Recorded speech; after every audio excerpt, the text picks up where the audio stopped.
tužnu vest o smrti Bojana Lazarova, koji je počinio samoubistvo, objavila je na Instagramu glumica Jelena Đokić, koja se oprostila od njega.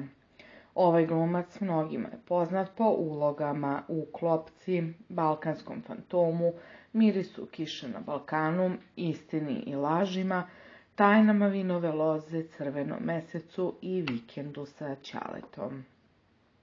Nažalost, njegova plodnosna karijera zauvek je okončana, a iako je poznat njegov glumački život, gotovo da niko ne zna njegove privatne tajne. Život ovog glumca obeležila je borba protiv teškog oboljenja, njega je godinama mučila depresija, a pre 2 godine pokušao već da oduzme sebi život. Ipak, lekari su tada uspeli da ga sačuvaju. Glumac je međutim nastavio da se bori protiv ove bolesti, a danas je ipak oduzeo sebi život skokom sa mosta na Adi i na mestu je ostao mrtav. Iza njega su ostala 2 deteta koje je dobio iz braka koji se završio razvodom.